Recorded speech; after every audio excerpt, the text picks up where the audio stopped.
मिनश्शैतानिर्रजीम बिस्मिल्लाहिर्रहमानिर्रहीम। जनाब सदर और हाज़रीन मजलिस, अस्सलामु अलैकुम वरहमतुल्लाहि वबरकातुहू। सबसे पहले मैं इस खुशी के मौके पर अपने और मुस्लिम लीग की जानिब से आप सभी बुजुर्गों, भाइयों और माओं को तहे दिल से मुबारकबाद पेश करती हूँ और आप सभी की बहुत शुक्रगुजार हूँ कि आप सभी ने अपना कीमती वक्त निकाल कर अपनी सियासी जमात की खुशी में शामिल हुए। खुशी की बात यह है कि 10 मार्च 1948 को हमारा कायद मिल्लत मौलाना मोहम्मद इस्माइल साहब रहमतुल्लाह अलैह ने हमारे मुल्क के तमाम मजलूमों के हक और इंसाफ के लिए इंडियन यूनियन मुस्लिम लीग को कायम किया ताकि मुल्क की हिफाजत और तमाम मजलूमों की और मुल्क के दस्तूर को कायम रख सकें। तो हम सबका भी फर्ज बनता है कि अपने मुल्क और इत्तेहाद के लिए हर तरह की कुर्बानी के लिए हर वक्त तैयार रहें।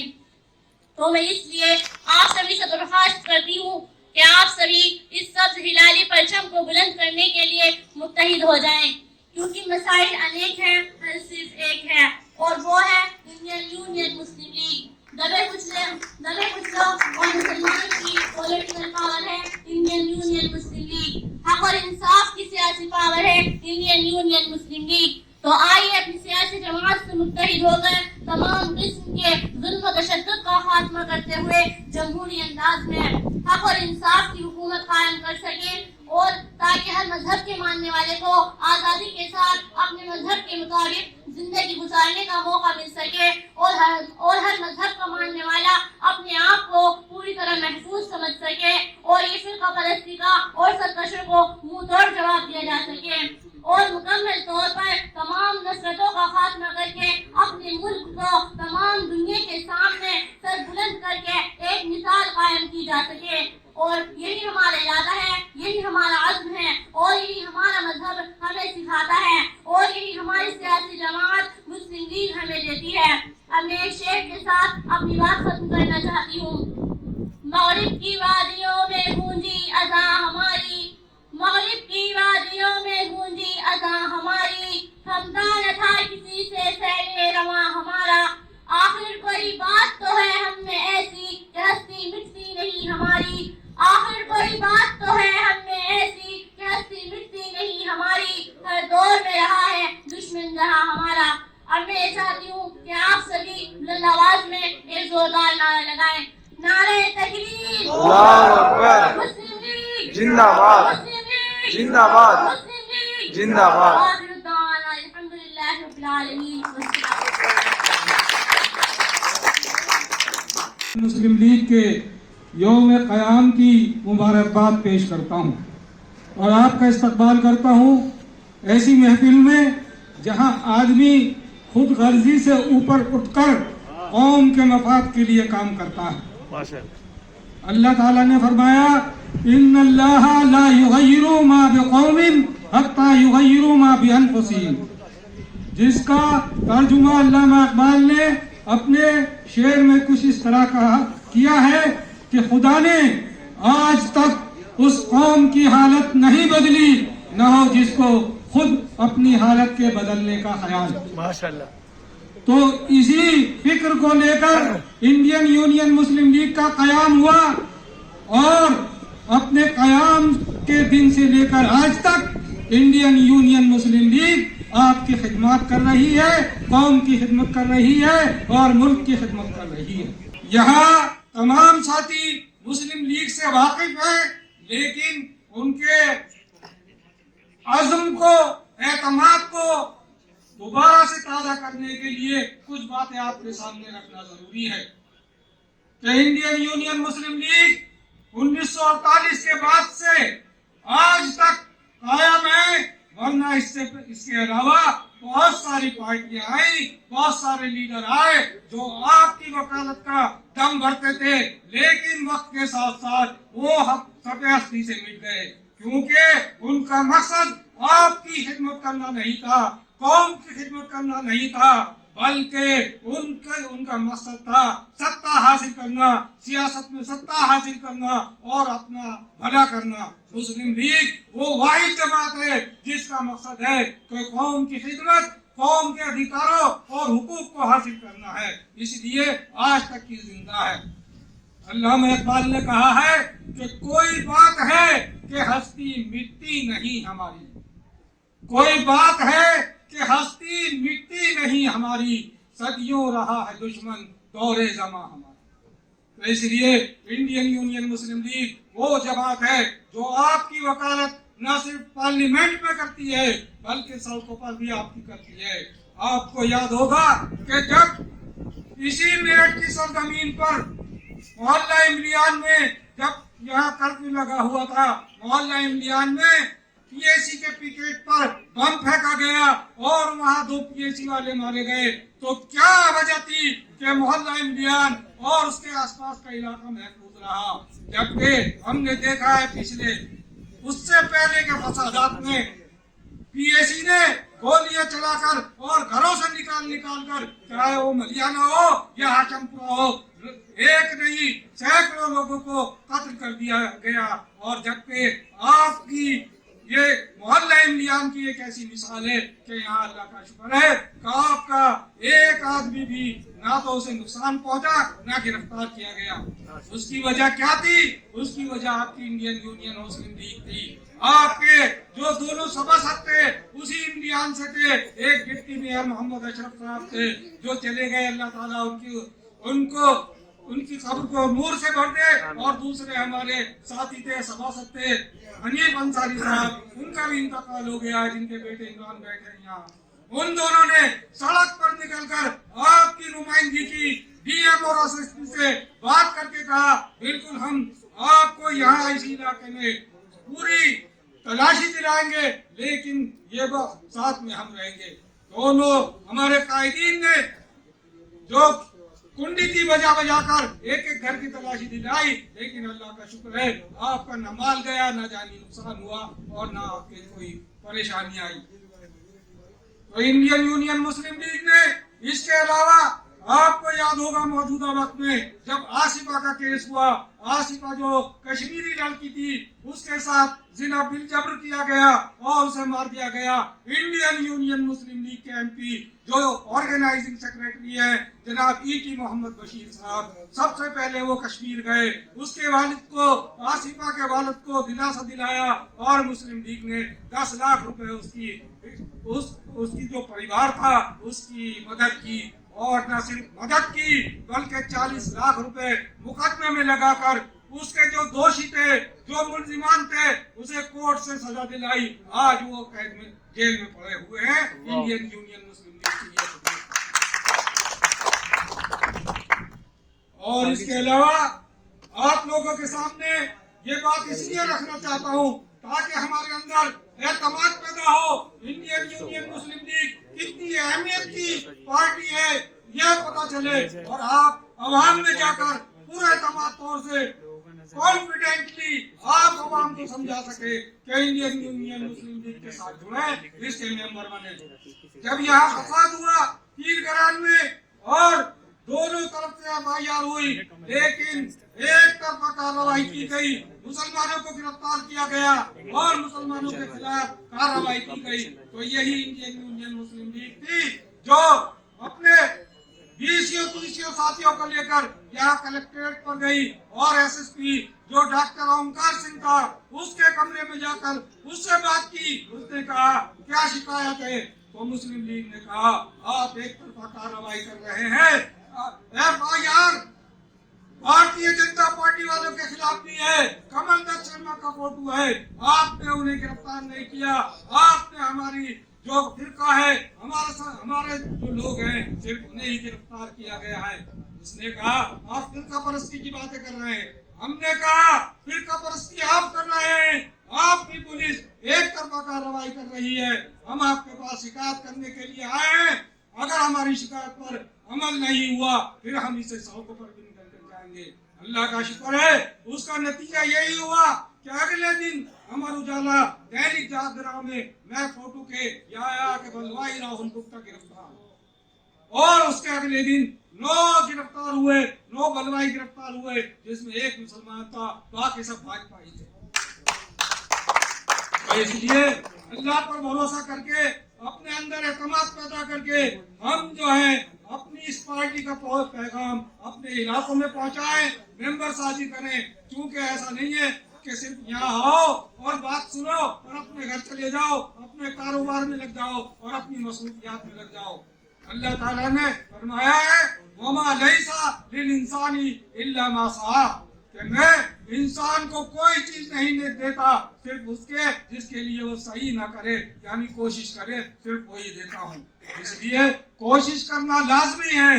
अगर हम अपने दिल में ये एहसास रखते हैं कि हिंदुस्तान की जनता का, हिंदुस्तान के मुसलमानों का हिफाजत की जाए, उनके लिए, उनके हक के लिए लड़ा जाए, तो आपको वक्त भी देना होगा और कोशिश भी करनी होगी। अगर आप ऐसा करेंगे, इंशाअल्लाह आप भी महफूज रहेंगे, आपके आने वाली बच्चे जो नस्ल है वो भी महफूज रहेगी। इंडियन यूनियन मुस्लिम लीग का काम पूरी तरह कानूनी है। पूरी जिंदगी गुजर गई मुझे पार्टी का काम करते हुए, बड़े बड़े ऑफिसर से मेरी बात होती रहती है। अल्लाह का शुक्र है, मुस्लिम लीग के नाम पे ना मुझे कभी हरासा किया गया, ना मेरा कोई नुकसान हुआ, बल्कि इसकी वजह से अल्लाह ने मेरे बहुत बड़े बड़े काम कराए हैं इसी पार्टी की वजह से।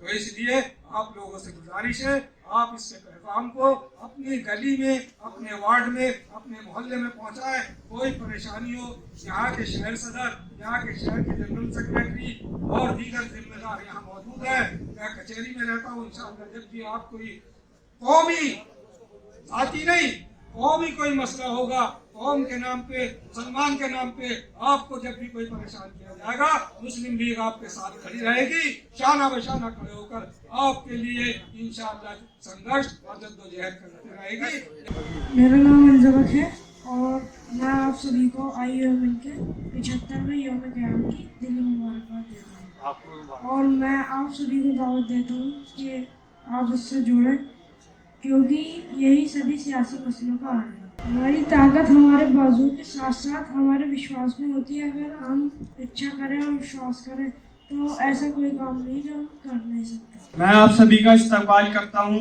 और आप सभी को मुबारकबाद पेश करता हूं कि आप सभी ने अपना कीमती वक्त निकालकर अपनी कौम और अपनी पार्टी के नाम की। अल्लामा इकबाल साहब ने कहा है कि दिले मुर्दा दिल नहीं है, इसे जिंदा कर दोबारा, क्योंकि यही है उम्मतों के मर्ज़े कुहन का चाह। आज इस मुल्क के हालात कैसे हैं उससे हम सभी वाकिफ हैं, लेकिन अल्लाह के मानने वालों के लिए कुरान ही कामयाबी की कुंजी है। कुरान से हमें जो रोशनी मिलती है, हमें जो रास्ता मिलता है, उसकी बदौलत हमें हक के रास्ते पर डटे रहना है। हमें मजलूमों की आवाज बनना है, बेसहाराओं का सहारा बनना है और अपने साथियों, अपने भाइयों को इस्लामी झंडे के नीचे मुत्तहिद करना है। हमें अपने परिवार और अपने वजूद की हिफाजत करनी है। अल्लाह ताला ने कुरान में उस नन्ही सी चींटी का भी जिक्र फरमाया है जिसने अपनी कौम की फिक्र की। अब सवाल ये आता है कि हम एक साथ एक वक्त में इतने सारे काम कैसे कर सकते हैं। तो आज से 75 साल पहले यानी 10 मार्च 1948 को हमारे कायदे मिल्लत मौलाना इस्माइल साहब ने हिंदुस्तान की आवाम को एक सियासी प्लेटफॉर्म दिया जिसका नाम इंडियन यूनियन मुस्लिम लीग है। इंडियन यूनियन मुस्लिम लीग जब से बनाई गई तब से लेकर आज तक हर सदन में मुसलमानों की रहनुमाई कर रही है। यही वो सियासी पार्टी है जो हर मौके पर जातियों और बरादरियों को बुलाकर मुसलमानों का असल सहारा बनती है।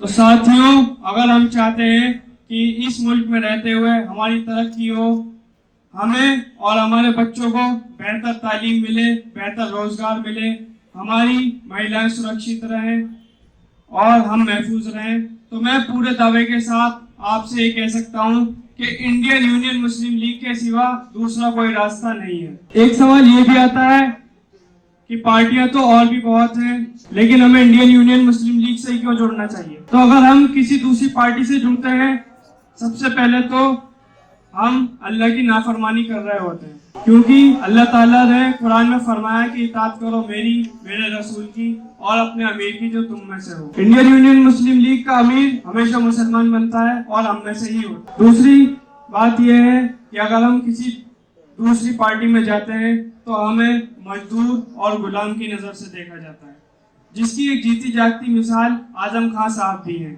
तो उन्होंने अपनी जिंदगी में दिन रात एक करके पार्टी को आबाद किया, लेकिन जब पार्टी आबाद हो गई तो उनको आज इस मौके पर बेयारो मददगार छोड़ दिया गया। तारीख गवाह है इस बात की कि जिन लोग मुसलमानों ने दूसरों की पार्टियों में जाकर काम किया, उनके झंडे उठाए, उनका इससे भी ज्यादा बुरा हाल हुआ है। साथियों, पार्टी के साथ जुड़े, इसमें मेहनत करें।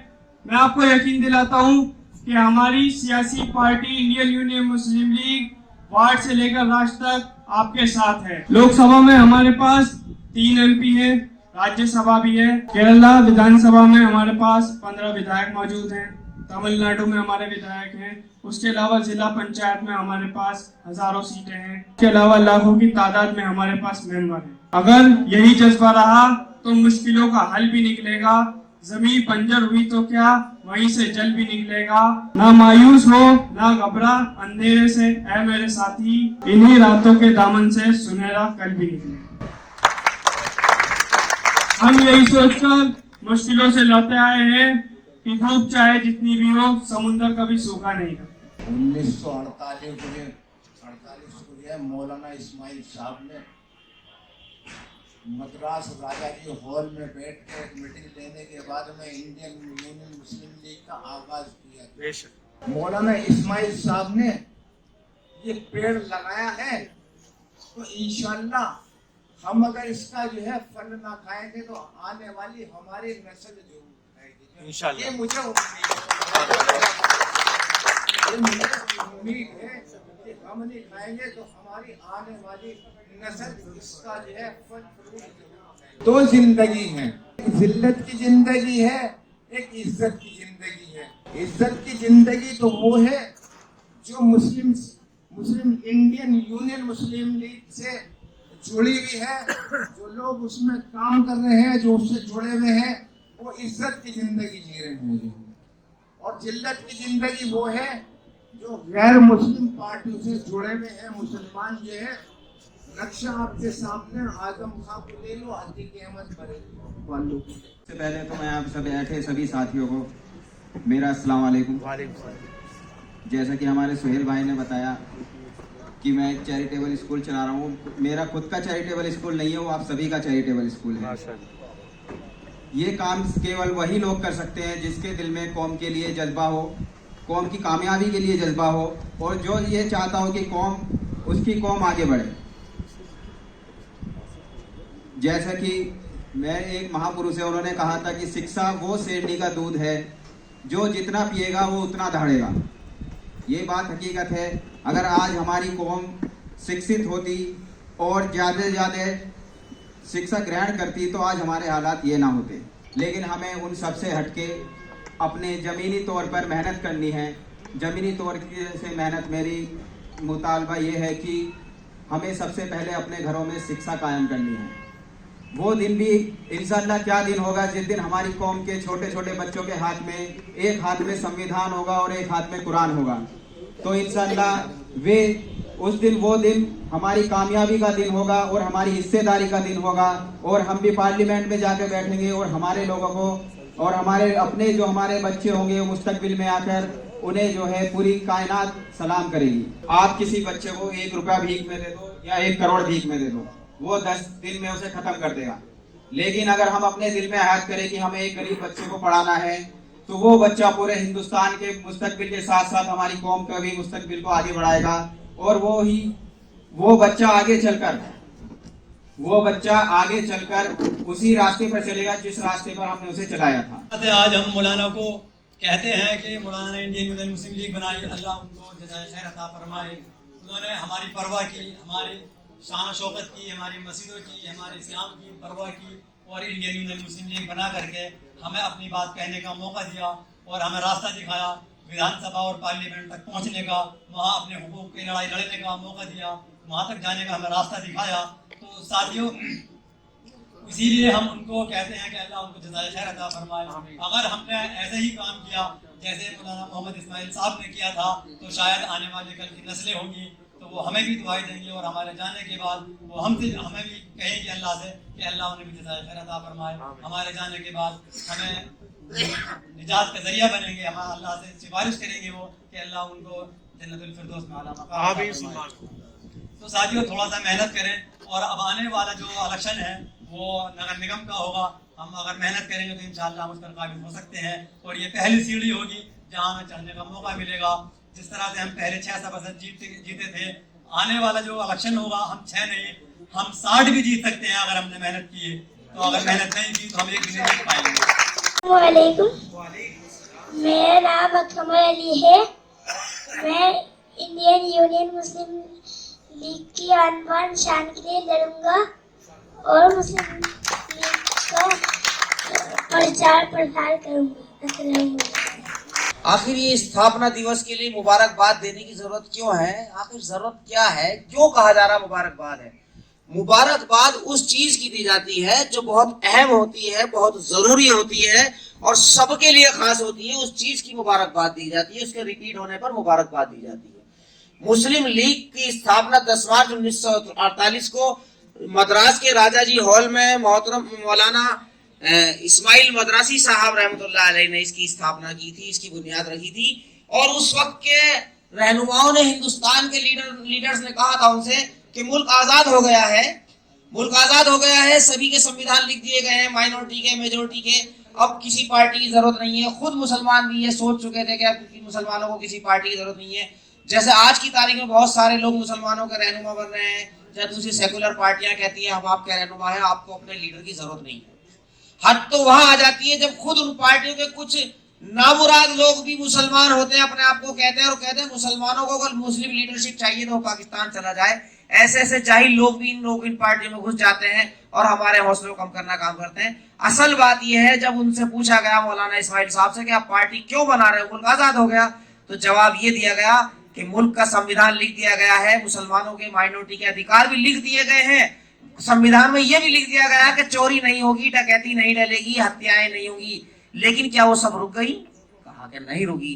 तो उसके लिए क्या कर रहे हो? उसके लिए पुलिस का इंतजाम किया है। मौलाना इस्माइल साहब ने बहुत ही मजबूती और सादगी के साथ ये जवाब दिया कि मुसलमानों के जो हुकूक संविधान में लिख दिए गए हैं, मुसलमानों को उनके हक दिलाने के लिए हम मुस्लिम लीग की स्थापना कर रहे हैं।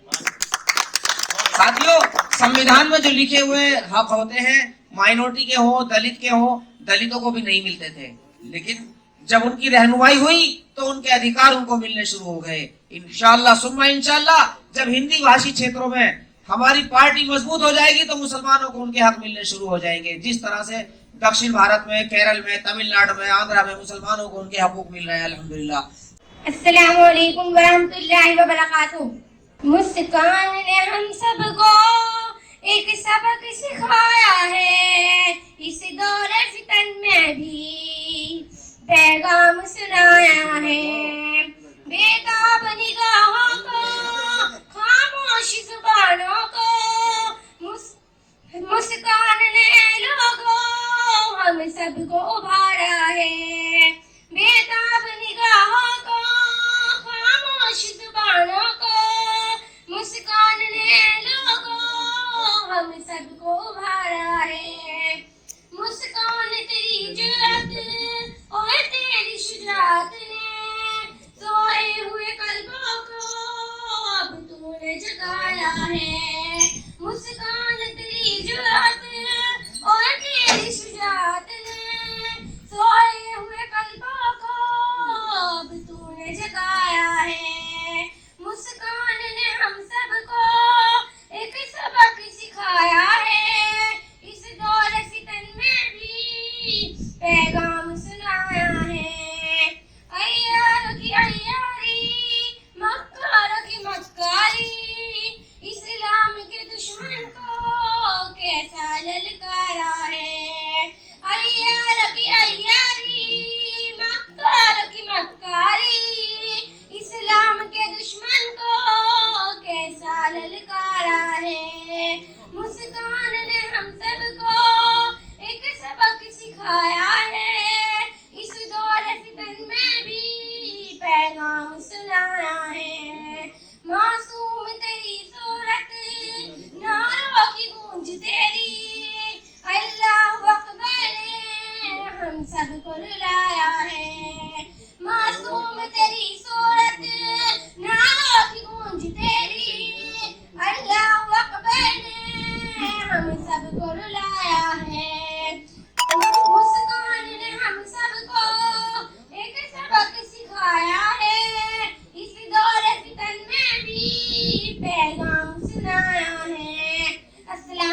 वरहमतुल्लाहि वबरकातुहू।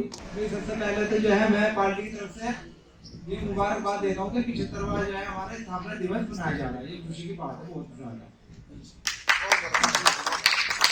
और दूसरी बात मैं ये कहता हूँ कि भाई हमारे सभी साथी ये कह रहे हैं कि अपनी तंजीम से जुड़ो। तंजीम से जुड़ने का मकसद ये है कि ये ऐसा नहीं कि हम सुन रहे और चले जाएं।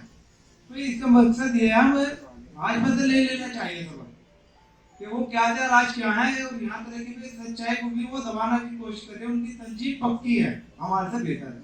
अगर हमारी ये तंजीम अगर पक्की हो जाए, इंशाअल्लाह हम पार्लियामेंट में हर जगह खड़ा होकर ये चीज को हम लगाने को जो सच्चाई है उस पर ही रोशनी डालेंगे। तो मैं ये सभी साथी से कहता हूँ कि अपने अपने वार्ड में जाकर मेंबर साझी करो, जोड़ने की कोशिश करो, खुद अपने आप भी जो है इसमें दिलो जान से मेहनत से जो है इसमें जोड़े, ताकि हम आगे जाके इंशाअल्लाह कुछ कर सकें और हमारे जो बच्चे हैं उनको आने वाले वक्त में सहूलियत मुहैया करा दें। बस इतना ही कहूँगा। अस्सलाम वालेकुम सबको। अस्सलाम वालेकुम। और आज ही हमारा पहला कदम है और मौका भी बहुत अच्छा मिला है हमें। 10 मार्च स्थापना दिवस और आज भी हमने पहला कदम उठाया है। इंशाल्लाह कामयाबी मिलेगी पूरी, इंशाल्लाह। और हर दिन हम इसके लिए काम करेंगे। इसके लिए सबसे पहले हमें खुद पर भरोसा होना चाहिए कि हम कर सकते हैं। इंशाल्लाह हमें अपनी ताकत को पहचानना होगा जो हमारे अंदर छुपी हुई है। हम बहुत कुछ कर सकते हैं इंशाल्लाह। पहला कदम बहुत मुश्किल होता है जो आज हमने उठाया है, और ऐसे ही एक एक कदम बढ़ाकर हम इंशाल्लाह मंजिल पर पहुंचेंगे और अपने मेरठ को केरला बनाएंगे इंशाल्लाह। ये हमने मन में ठान लिया है, और जब हम मन में ठान लेते हैं हम मंजिल की तरफ चलते हैं तो इंशाल्लाह मंजिल मिलती है। इसके लिए हम हर मुश्किल से लड़ेंगे इंशाल्लाह, और सही सफर में मुश्किलें बहुत आती हैं, उसके लिए हम तैयार हैं। और आज हमारी बच्चियों ने एक शुरुआत की है, मुझे बहुत खुशी हो रही है। और आज के बाद इंशाल्लाह बहुत सारी लेडीज हमारे साथ होंगी। मेरा भी एक सिस्टम है, मेरी भी एक सोसाइटी है। इंशाल्लाह मैं उस सबको जगाती रहती हूँ डेली, और आगे वो सब मेरे साथ होंगी। आज जो थोड़ा माहौल ऐसे ही है उसकी वजह से वो मेरे साथ नहीं है, एक डर का माहौल है, लेकिन इस डर से हमें लड़ना होगा, इस डर को हमें हराना होगा। और हमें जो ये सिस्टम है हमारा इंडियन मुस्लिम लीग का, उसको फॉलो करना होगा। और जब सिस्टम में आएंगे तो इंशाल्लाह आगे भी बढ़ेंगे इंशाल्लाह। इसके लिए हमें सिर्फ सोच को बदलना है, सोच बदलती ही सब कुछ बदल जाएगा। और हमें समझना है कि हमारे साथ क्या जुल्म हो रहा है और हमें क्या करना चाहिए, इसके लिए क्या आवाज़ उठानी चाहिए। एक मजबूत आवाज़ के साथ इंशाल्लाह हम जीतेंगे इंशाल्लाह। यूपी जनरल सेक्रेटरी हाफिज मोहम्मद साहब, senior president general Rizwan Ansari साहब और जनरल सेक्रेटरी सुहेल कुरैशी साहब, मैं मोहम्मद उजैर एमएचएफ का यूपी जॉइंट सेक्रेटरी, आज आईएमएल की इस फाउंडेशन डे पर सभी साथियों को मुबारकबाद देना चाहता हूँ। 10 मार्च 1948 को इंडियन यूनियन मुस्लिम लीग। अस्सलाम वालेकुम। आज बहुत मुबारकबाद का दिन है कि हमारी जिंदगी में ये दिन आया कि हमने यूम क़याम का ये इजलास मेरठ में बुलाया, और इसके अंदर सभी लोग मुबारकबाद के अधिकारी हैं। चीजें बहुत लंबी हैं क्योंकि वक्ताओं ने बहुत सी बातें कह दी है, और कहने को बहुत कुछ है, लेकिन समय की खामियां हैं। आज़ादी की लड़ाई में फ्रीडम फाइटर मोहम्मद हमारे मौलाना इस्माइल रहमतुल्लाह अलैह ने बहुत जबरदस्त रोल अदा किया। जब आज़ादी की लड़ाई से फारिग हुए तो उन्होंने हिंदुस्तान की क़यादत संभालने का इरादा किया और इस पार्टी का गठन किया। उस वक्त सोचिए कि हिंदुस्तान में कैसी अराजकता फैली हुई थी। अंग्रेजी शासन यहाँ से गया था, मुसलमानों का मुस्तकबिल खतरे में था, कोई किसी के पास कोई आइडियोलॉजी नहीं थी। उस आइडियोलॉजी को उन्होंने कायम करते हुए आज हमारे पास इतना बड़ा स्टेटस मुस्लिम लीग का मौजूद है। 10 मार्च 1948 को मुस्लिम लीग बनाई गई, और आज हम देख सकते हैं कि उसका फायदा केरल में कितना मुसलमानों को मिल रहा है। 1972 में हमने वहाँ मुख्यमंत्री बनाकर दिखाया सीआई मोहम्मद को, उस तरह से हम वहाँ मेहनत कर रहे हैं, पार्टी मेहनत कर रही है। अभी फिलहाल भी हमने वहाँ पर इससे विधायक जिताए हैं 16, इस तरह से पहले हमें 3 MP जिताए हैं। इस तरह हम यूपी में इंडियन यूनियन मुस्लिम लीग के क़याम का दिन है। आज ही के दिन 10 मार्च 1948 को मद्रास के अंदर राजा जी हॉल में हमारे कायद मौलाना इस्माइल साहब ने इंडियन यूनियन मुस्लिम लीग का क़याम किया था। अल्लाह का शुक्र है कि मुसलसल 75 साल हमारी इस पार्टी को हो गए हैं, यानी कि आप ये माने हम 75 साल के यहाँ पर आज अपने वजूद में आए हैं, 75 साल से आए हुए हैं वजूद में, और इस वजूद को कायम रखना हमारा फर्ज है। इस सब जलाली परचम को जब तक ये लहराता रहेगा, इस सब जलाली परचम को जब तक हम ऊंचा रखेंगे, अल्लाह का शुक्र है कि हमारा वजूद कायम रहेगा। और हमें अपने इस वजूद को कायम रखने के लिए इस सब जलाली परचम को ऊंचा रखना होगा, सर बुलंद रखना होगा। पेश करता हूँ कि 10 मार्च है, 10 मार्च 1948 को मुस्लिम लीग वजूद में आई, और आज हम जो यहाँ पर बैठे हैं 1948 के बाद की पैदाइश के लोग बैठे हैं,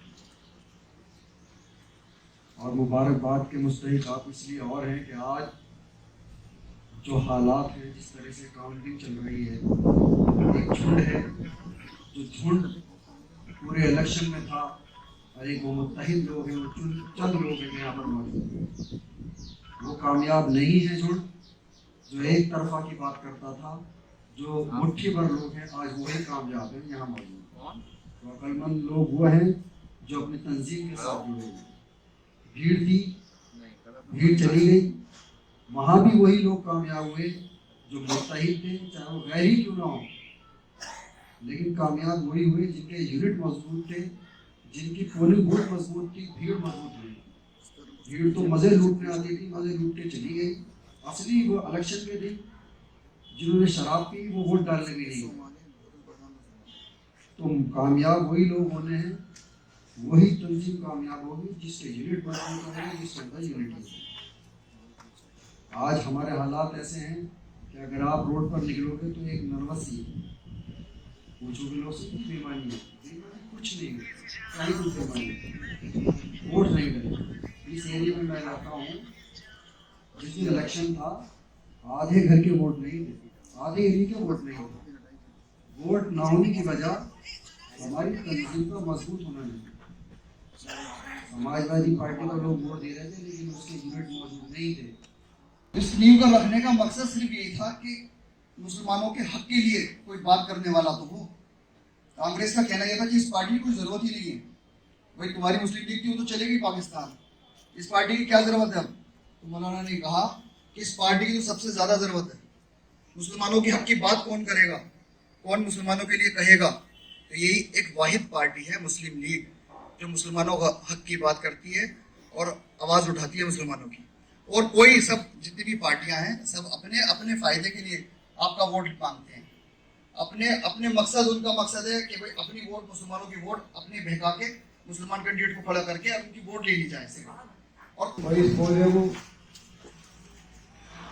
जो लगाया था उसको जो है, इस पौधे को पानी दिया केरल वालों ने, और इस पौधे को अपनाया और इस पार्टी को अपनाया जो हमारे मौलाना इस्माइल साहब ने बनाई। हालांकि वहाँ के लोग जो हैं बहुत कम है तादाद में, ये देखने की बात है। और उत्तर प्रदेश जो है सबसे बड़ी, जो मुस्लिम लीग 1947 से पहले थी उसका नाम था Indian all India Muslim league, और जो इस वक्त बनाई गई है इसका नाम है इंडियन यूनियन मुस्लिम लीग। उस मुस्लिम लीग का मेन मकसद था हिंदुस्तान की आज़ादी, और जब हिंदुस्तान आज़ाद हो गया तो मुस्लिम चली गई पाकिस्तान में। अब ये वाली जो मुस्लिम लीग है ये रह गई इंडिया में, और इस मुस्लिम लीग ने यहाँ सियासी मुस्तक़बिल पैदा किया। और इस्माइल साहब पहले एमपी थे जो मेंबरान पार्लियामेंट बनकर पहुँचे। उसको मद्रास में एक था, केरला बाद में बना है। मेरे दोस्तों, मेरा कहने का मुझसे ये था कि आज 10 मार्च भी है और आज हालत देख रहे हैं क्या हो रहा है। वो लोग जो जिससे भी बात करो तो बीजेपी आ जाएगी, बीजेपी से डरना, बीजेपी से डरना। जैसे वो पहले जमाने में रिकॉर्ड आता था अचंबी वाला, काला वाला, और उसकी सुई रख दो, वो गोल गोल में घूमते रहता था। इन मुसलमानों के दिमाग में वो बात भर दी गई, लेकिन वो एक गोल गोल घुमा रहे हैं उसी। और आज उसका अंजाम देख रहे हैं क्या मिला। इसका अंजाम ये मिला कि लाइन लगा के वोट दे रहे थे। आज हम मना कर रहे क्या कर रहे हैं, देख तो लो, नहीं तुम बीजेपी एजेंट हो, तुम्हें नहीं पता हमारी पार्टी कुछ नहीं है, ये नहीं है वो नहीं है। आज अब अंदाजा फिर दोबारा हो जाएगा। 5 साल पहले भी कह रहे थे और अब ये कह रहा है, आने वाले वक्त में ही कहेंगे। अभी मुझे एक बात याद आ गई, कुछ दिन पहले जमात आई थी कावेरी मिल्लत हैदराबाद से। वो लोग आते रहते हैं अक्सर मेरा काम करने के लिए। तो उनसे मेरी बात हो रही थी, मुझसे कहते हैं तुम लोग कैसे लोग हैं, तुम्हारा क्या है हमारी। मैंने कही क्या। मैं आप सभी बुजुर्गों और साथियों को आज इस मुबारक मौके पर मुस्लिम लीग के योम क़याम के स्थापना दिवस के इस मुबारक मौके पर इंडियन यूनियन मुस्लिम लीग की जानिब से, मेरठ यूनिट की जानिब से और उत्तर प्रदेश यूनिट की जानिब से भी और अपनी तरफ से आप सभी साथियों को बहुत बहुत तहे दिल से मुबारकबाद पेश करता हूं और इस्तकबाल करता हूं और खैर मकदम करता हूं कि आप सभी लोग अपना कीमती वक्त निकालकर और अपने कामों को छोड़कर इस चीज़ की अहमियत को समझकर यहाँ पर हाजिर हुए। अल्लाह ताला हम सबके यहाँ पर हाजिर होने को आने को कबूल फरमाए। भी मुसलमान औरों के गैरों के झंडे उठाते हुए आए हैं। क्या मुसलमान बेखौफ हुआ है? नहीं हुआ। क्या मुसलमानों की इज्जत महफूज हुई? नहीं हुई। लेकिन हमारा कहना यह है, सरकार किसी की भी हो, मुस्लिम लीग का नारा है बेखौफ भारत सबका भारत। दूसरा बच्चा अपनी बात अलग मनवाता है तो उनकी बस्ती के लोग कहते हैं कि इनमें तो बाप बेटों में इत्तेफाक नहीं है, इनमें भाई भाइयों में इख्तलाफ है, तो इसलिए हम इनकी बात सुनने ही नहीं जा रहे। छोटी तसल्ली दे देते हैं, जिसकी बात सुनते हैं उससे वादा कर लेते हैं, लेकिन वक्त पे किसी की हिमायत में कोई नहीं आता। तो इसलिए अपनी हिमायत के लिए अपने ही वजूद को मजबूत करना होगा, अपनी पार्टी को मजबूत करना होगा। और इसी के आज हम यहाँ सब लोग जो जमा हुए हैं वो हम अपनी पार्टी के लिए जमा हुए हैं।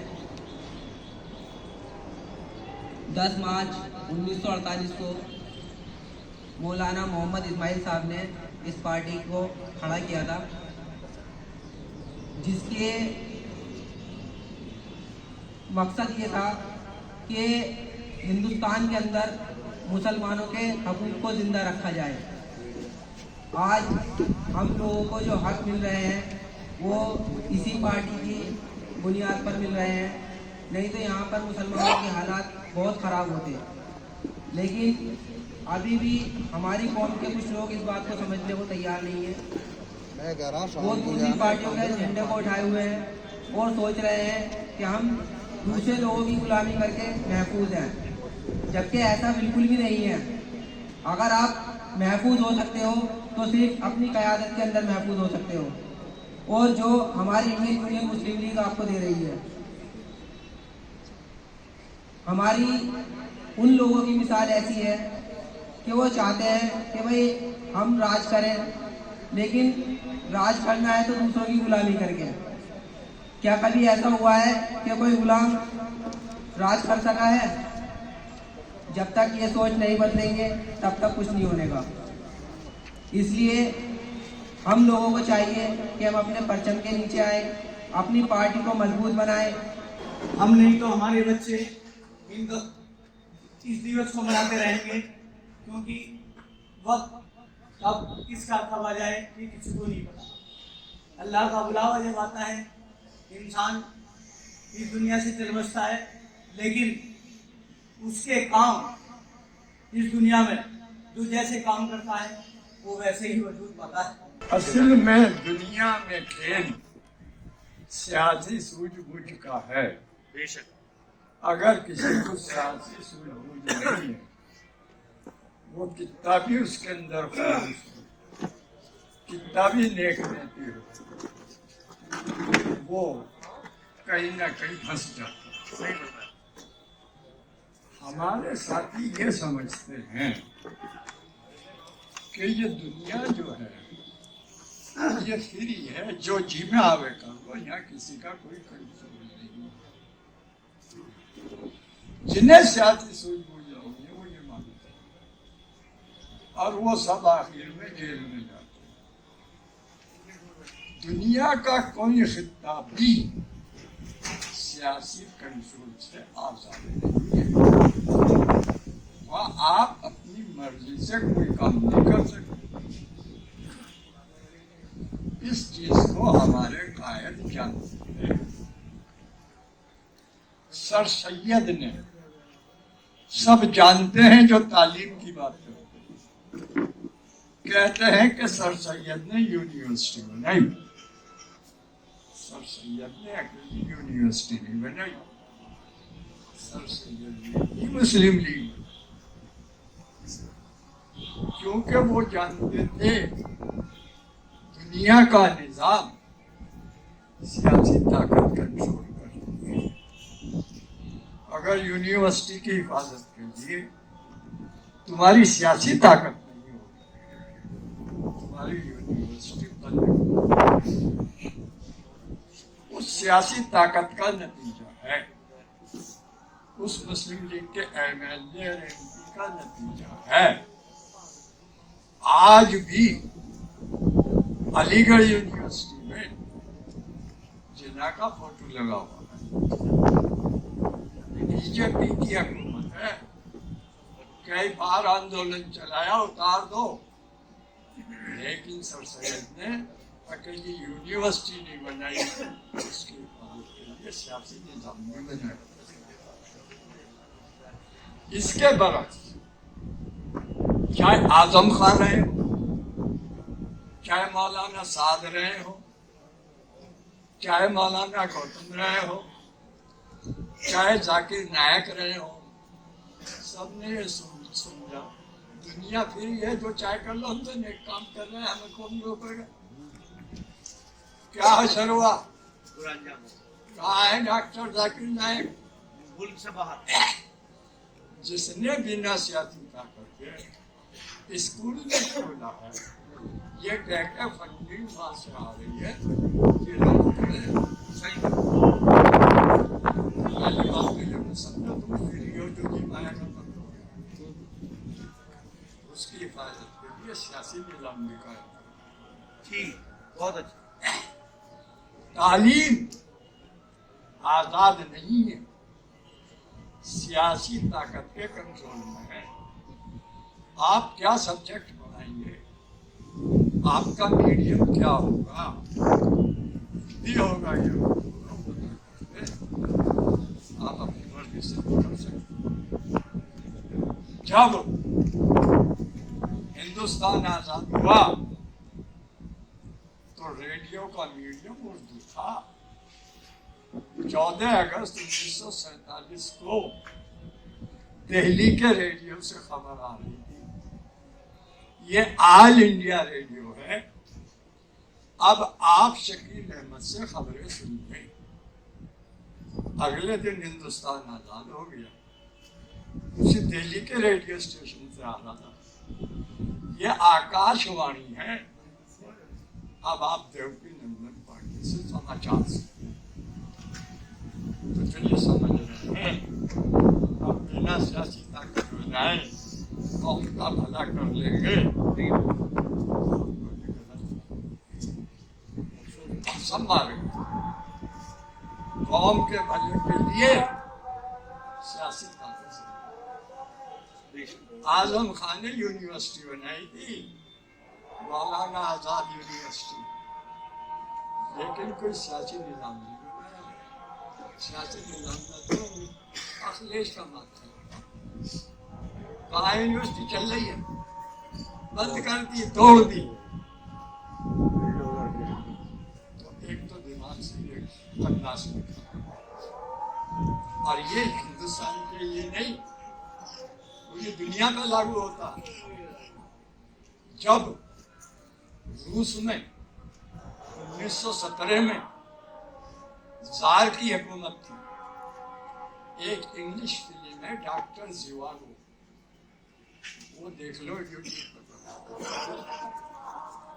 तो बच्चों को प्राइमरी स्कूल में पढ़ाया जा रहा था, czar is the protector of the people, czar आवाम का मुहाफिज है। और जब इनकलाब आ गया, जार को तो गिरफ्तार करके ले गए, बर्फ में टुंडरा में वो हल चितवा दिया, मर गया बर्फ में जम के। और बच्चों को पढ़ाया जा रहा था। Czar is the enemy of the people. 1 minute में तुम्हारा स्कूल एनिमी बन गया। मौलाना खाद का बन गया, जाकिर नायक का बन गया, मौलाना कलीम को बन गया। सियासी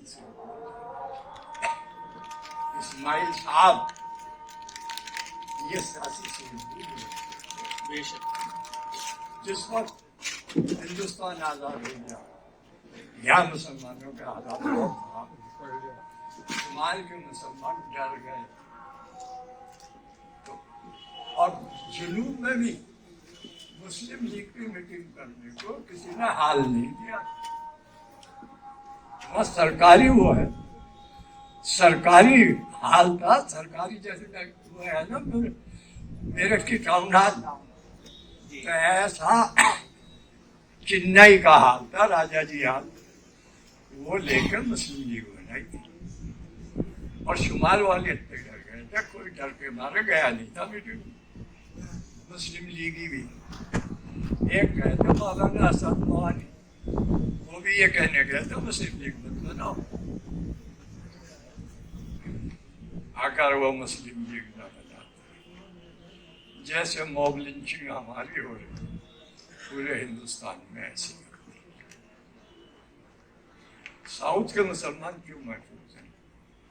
यहाँ से खूबसूरत मस्जिदें हैं, यहाँ से बड़े मदरसे हैं, वहाँ से उग्रवादी क्यों नहीं पकड़े जाते? केरल तमिलनाडु के मुल्ला क्यों नहीं पकड़े जाते? यहीं के क्यों पकड़े जाते हैं? बस इतनी सी मोटी बात। एक सवाल ये पूछना क्या, तुम सियासत किसे कहते हैं? जी, सियासत किसे कहते हैं? उलमा से पूछे गए सियासत हराम है, गलत काम। तो पहले ये तो पता कहना किसे है। सियासत एक सब्जेक्ट है, उसमें एमए और पीएचडी कराए जाते हैं, उसका नाम है पॉलिटिकल साइंस। हुकूमत चलाने और हुकूमत बनाने के हुनर को सियासत कहते हैं, जो दुनिया को नबी ने सिखाया, हजरत सुलेमान ने सिखाया। हजरत सुलेमान पर हुकूमत ना थी, हमारे लिए हराम हो गई। ये हकीकत को छुपाते हैं। अब आपसे एक सवाल पूछता हूँ, फतेह मक्का से पहले मक्के का और अरब का निजाम अबू जहल, अबू लहब और अबू सुफियान के हाथ में। जब फतेह मक्का हो गई तो इनका तसल्लुत तो टूट गया। फतेह मक्का से लेके हजरत अबू बकर के अमीरुल मोमिनीन बनने तक अरब की या मक्के की हुकूमत कौन चला रहा था, ये बताओ। हजरत अबू बकर तो अमीरुल मोमिनीन बने नहीं थे, और 1-2 दिन का मसला नहीं, 2.5 साल का। फतेह मक्का के 2.5 साल बाद हुजूर का विसाल हुआ, तब हजरत अबू बकर बने। इस बीच में कौन था? इसे क्यों छुपाते हो? अगर इसे बता देंगे तो उनका झूठ खुल जाएगा, सियासत हराम। नबी को ऐसा दिखाऊंगा, कोई भिखारी था, उसका सुप्पे पर बैठा रहा था, भीख मांगे। हाकिम थे, निजाम चलाते थे, फौजी भेजती थी, मुल्क फतेह करते थे। चैलेंज किया था रोमन एम्पायर को, क्यों छुपाते हो? हजरत सुलेमान हुकूमत ना थी। और एक बात, कुरान में ये कहा गया है, तुम्हारे ही नहीं जानवरों के भी सियासी निजाम है, उनके भी लीडर हैं। और जिस कौम का लीडर नहीं होता वो मारी जाती है। ऐसे ये हजरत सुलेमान की जब फौजें आ रही थी तो चींटियों के लीडर ने, चींटियों के सरदार ने ये कहा था हजरत सुलेमान की फौजें आ रही है, कभी बेखबरी में तुम्हें कुचल ना दे, जल्दी से बिलों में घुस जाओ। अगर लीडर ना होता सारी चैटी पूछ ली जाती। जब चैटिए जिंदा नहीं रह सकती बिना सियासी निजाम के, हम कैसे जिंदा रह जाएंगे अखिलेश दुनिया के भरोसे पे। और अल्लाह ताला कहता है इंसान, हम इंसान को कुछ नहीं देते, वही देते हैं जिसके लिए वो जद्दोजहद करते। हम जद्दोजहद न करते, झंडे उठाने काफिर हो गए और उम्मीद करें हम महफूज हो जाएंगे, ये मुमकिन नहीं है। आपको अपनी सोच बदलनी होगी और इन आलिमों से पूछना होगा हजरत अबू बकर से पहले कौन हुकूमत चला रहा था, ये बता। बहुत बहुत शुक्रिया। तशरीफ फरमा जनाब हाफिज उवैस एडवोकेट साहब, उत्तर प्रदेश जनरल सेक्रेटरी जनाब रमजानी सभी जिलाध्यक्ष साहब और निजामत फरमा रहे जनाब सोहेल कुरैशी साहब और तमाम हाजिरीन मस्जिद, अस्सलाम वालेकुम। मेरे जी साथियों, हमारे प्रोग्राम में सभी माशाल्लाह जो लोग तशरीफ लाए हैं, मैं सभी का शुक्रिया अदा करता हूँ और खैर मकदम करता हूँ। और हमारे कुछ साथी आए हैं जैसे कि सिराजुद्दीन अंसारी साहब हैं, बाट 83 से तशरीफ लाए हैं, डॉक्टर मुरसलीन साहब हैं जो समर गार्डन से तशरीफ लाए हैं, और विशाल साहब हैं जो समर गार्डन से तशरीफ लाए हैं, और बाकी सभी साथियों में आप सबका शुक्रिया अदा करता हूँ।